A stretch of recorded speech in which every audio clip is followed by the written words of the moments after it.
Hello friends, previous lecture में हम लोग कंसंट्रेशन टर्म के बारे में स्टडी कर रहे थे, जिसमें से हम लोगों ने कुछ कंसंट्रेशन टर्म का स्टडी कर भी लिया था। आज हम लोग next concentration term mole fraction के बारे में डिस्कस करेंगे। तो चलिए without wasting time I come on the topic mole fraction. लेकिन उससे पहले थोड़ा सा रिकैप जरूरी है ना। हम लोगों ने प्रीवियस लेक्चर में सॉल्यूशन के बारे में स्टडी कर लिया और हम ये भी जानते हैं कि सॉल्यूशन के दो कंपोनेंट होते हैं, एक सॉल्यूट जबकि दूसरा कंपोनेंट होता है वो सॉल्वेंट कहलाता है। सॉल्यूट का मतलब क्या होता है कि जो स्मॉल अमाउंट में सॉल्यूशन में मौजूद होता है उसे हम क्या कहते हैं, सॉल्यूट का नाम देते हैं, है ना। Basis present in small extent in solution that is called solute. और जो लार्ज एक्सटेंट में मौजूद होता है उसे हम क्या कहते हैं, सॉल्वेंट का नाम देते हैं। ठीक है, हम यहाँ पर एक एग्जांपल ले रहे हैं। कोई बीकर है और इस बीकर में एक सॉल्यूशन है, इस बीकर में कोई सॉल्यूशन है। ये जो सॉल्यूशन है वो किससे मिलकर बना हुआ है, सबस्टेंस ए और सबस्टेंस बी से मिलकर बना हुआ है। ठीक है, ये बीकर में जो सॉल्यूशन बना हुआ है वो किससे मिलकर बना हुआ है, सबस्टेंस ए और सबस्टेंस बी से। ठीक है, यहाँ पर लेट कर लेते हैं कि ए का अमाउंट क्या है, यहाँ पर स्मॉल अमाउंट में। ठीक है, यानी इसका मतलब होगा कि इस सॉल्यूशन में ए जो है वो सॉलिड ग्रुप में काम कर रहा होगा और बी जो है वो लार्ज एक्सटेंट में है, इसी कारण यहाँ पर बी सॉल्वेंट ग्रुप में काम कर रहा है। हाँ, सॉल्वेंट ग्रुप में काम कर रहा है। ठीक है, अब हम लेट कर लेते हैं यहाँ पर कि जो सॉल्यूट ए है, जो सॉल्यूट ए है, इस सॉल्यूशन में इसका नंबर ऑफ मोल कितना है, मान लेते हैं ये Na है। ठीक है, ये number of moles of solute A present in this solution is Na। ठीक है, उसी प्रकार जो सॉल्वेंट इसमें मौजूद है उसका number of mole in this solution कितना है, Nb है। इसे हम रीड कैसे कर रहे हैं, number of moles of substance B, number of moles of substance A, या number of mole of solute A, number of moles of solvent B, है ना। इसको हम इस तरह से इंडिकेट कर रहे हैं। ठीक है, रीड कर रहे हैं, है ना। इतना चीज अभी क्या करना है, आपको याद रखना है, क्योंकि इसी का यूज हम मोल फ्रैक्शन में करेंगे। इसी कारण हमने इसके बारे में थोड़ा सा रिकैप कराया।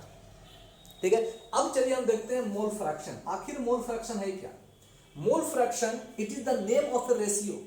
मोल फ्रैक्शन एक रेशियो का नाम है। ठीक है, hence we can say it is the name of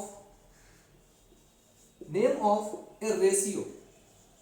ठीक है, अब करा है किसका, तो करा यहां पर mole fraction is the name of a ratio of total number of mole, करा total number of moles of a component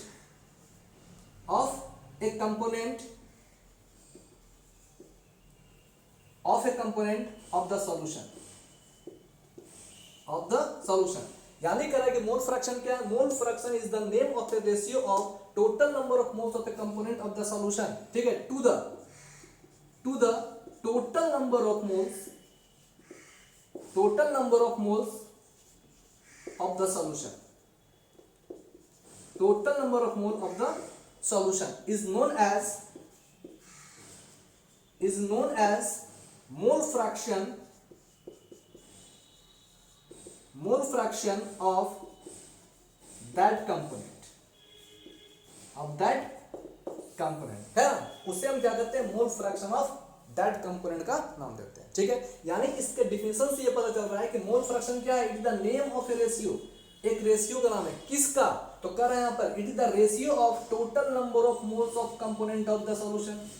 ठीक है, total number of moles of one component of the solution, one component of the solution to the total number of moles of the solution. इन दोनों के ratio को हम क्या कहते हैं, mole fraction of the component का नाम देते हैं। ठीक है, hence according to definition we can से, इसी कारण according to definition we can say. अब इसके डेफिनेशन हम क्या कर सकते हैं, देखिए तो कि मोल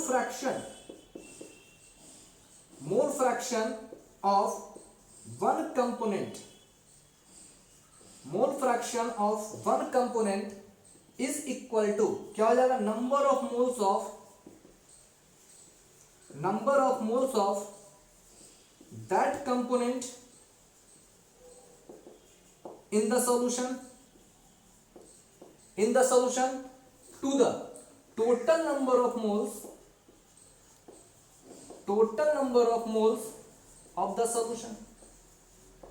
ऑफ द सॉल्यूशन, है ना। यानी इसके डिफिनेशन से मेरे पास एक फार्मूला निकल रहा है। वो फार्मूला क्या हो रहा है कि mole fraction of one component of the solution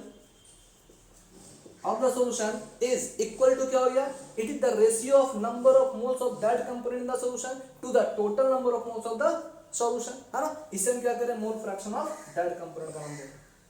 ठीक है, अब देखिए,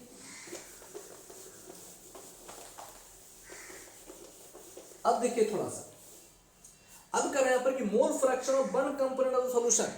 यहां पर वन कंपोनेंट ग्रुप में हम क्या ले रहे हैं, वन कंपोनेंट ग्रुप में ले रहे हैं सॉल्यूट, क्योंकि अभी हमने बताया कि सॉल्यूशन का दो मेन कंपोनेंट है ना, एक क्या होता है सॉलिड, दूसरा क्या होता है सॉल्वेंट, है ना। तो हम यहाँ पर क्या कर रहे हैं, mole fraction of one component group में हम यहाँ पर सॉलिड का यूज करते हैं, इसलिए अब क्या लिख रहे हैं, mole fraction of solute is equal to क्या हो जाएगा, नंबर ऑफ मोल्स ऑफ, लिखा हुआ है दैट कंपोनेंट, वो कंपोनेंट क्या था, सॉल्यूट था, तो क्या लिखेंगे, number of moles of solute in the solution to the total number of moles of solvent, है ना, to the total number of moles of solvent. इन दोनों के रेशियो को हम क्या कर रहे हैं, मोल फ्रैक्शन ऑफ सॉलिड कर रहे हैं। अगर यहां पर वन कंपोनेंट ग्रुप में अगर सॉल्वेंट लिया जाए तो क्या कहेंगे, है ना, mole fraction. Similarly, we can say mole fraction of solvent is equal to क्या हो जाएगा, number of moles of that component। तो वो कंपोनेंट यहाँ पर क्या लिया जा रहा है, सॉल्वेंट लिया जा रहा है, इसलिए हम यहाँ पर सॉल्वेंट का यूज करेंगे, है ना। तो mole fraction of solvent is equal to number of moles of solvent present in the solution upon क्या हो जाएगा, total number of moles of solution,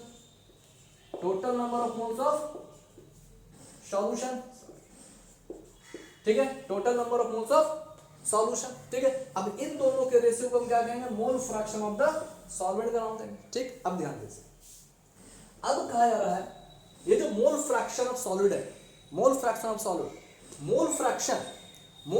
को हम x से इंडिकेट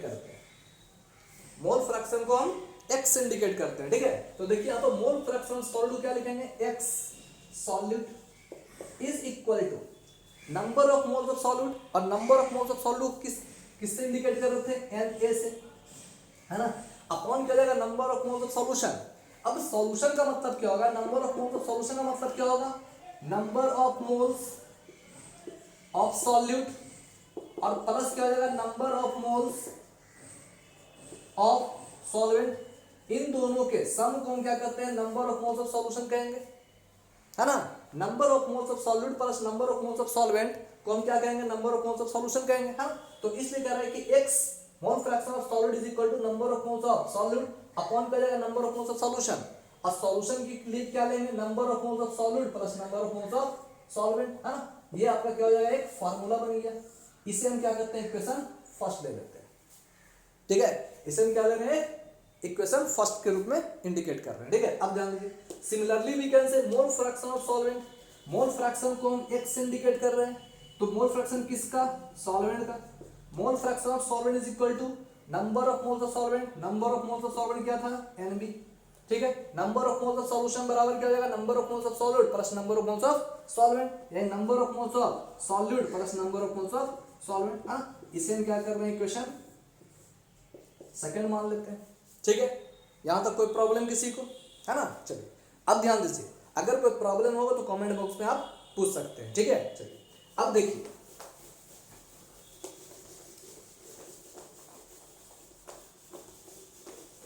देखिए, कर रहा है again on adding the equation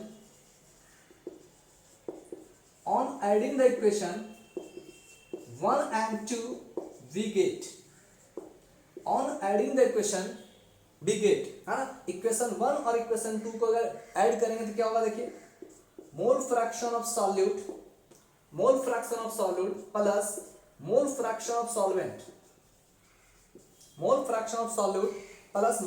of solvent, is equal to क्या हो जाएगा, number of mole upon number of moles of solute upon number of moles of solution plus क्या हो जाएगा number of moles of solvent upon क्या हो जाएगा number of moles of solution. ठीक है, चलिए अब देखिए अगर यहां से दोनों का एलसीएम लेंगे तो एलसीएम क्या आ जाएगा Na plus Nb, number of moles of solid plus number of moles of solvent, है ना। अब देखिए यहाँ पर Na प्लस Nb, ये क्या निकल जाएगा आपका मोल fraction of solid plus mole fraction of solvent, है ना, इज इक्वल टू क्या हो जाएगा 1।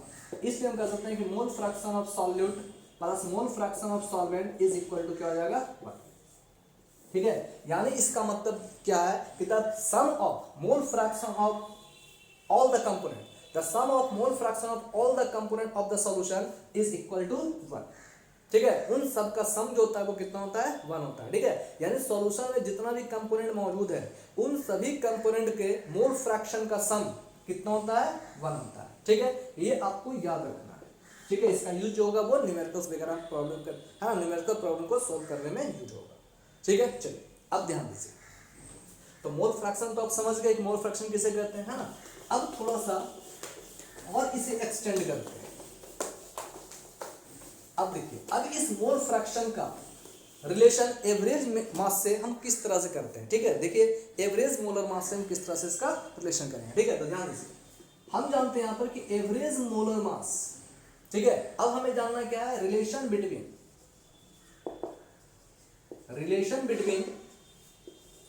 Average molar mass and mole fraction अब इन दोनों में क्या रिलेशन है ना, अब इसके बारे में हम जानते हैं। ठीक है, ध्यान दीजिए, एवरेज मोलर मास के बारे में हम लोगों ने प्रीवियस लेक्चर में भी पढ़ चुके हैं। ठीक है ना, प्रीवियस लेक्चर में पढ़ चुके हैं। तो एवरेज मोलर मास हम जानते हैं किसे कहते हैं। एवरेज मोलर मास का मतलब होता है कि टोटल मास।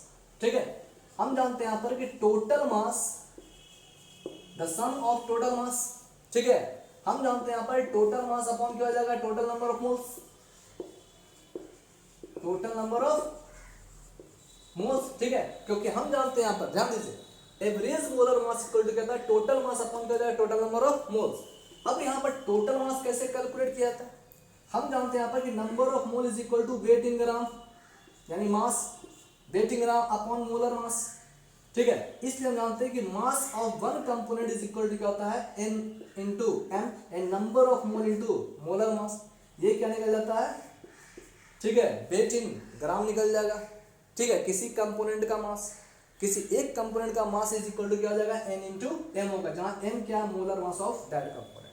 ठीक है, तो देखिए तो यहां पर average molar mass equal to क्या हो जाएगा total mass of the component,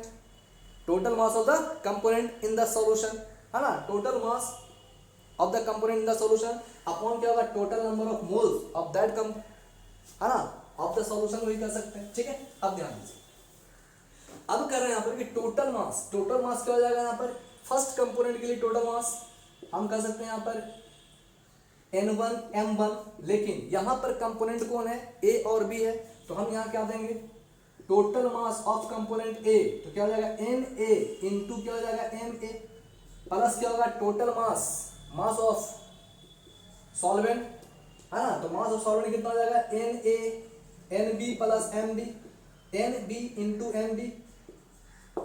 ठीक है, Nb इंटू क्या हो जाएगा Mb, यानी देखिए total mass of the component of the solution में कौन कौन कंपोनेंट था, तो A और B था, है ना, इसे total mass of A in the solution कितना हो जाएगा Na इंटू Ma, है ना, और टोटल मास ऑफ सॉल्वेंट भी कितना हो जाएगा Nb इंटू Mb, क्योंकि हम जानते हैं number of moles is equal to weight in gram upon क्या होता है मोलर मास, इससे weight in gram is equal to क्या होगा n इंटू m होता है molar mass, number of mole into molar mass, तो number of moles of A into molar mass of A plus number of moles of B into molar mass of B। ठीक है, upon क्या हो जाएगा total number of moles, यानी Na plus Nb।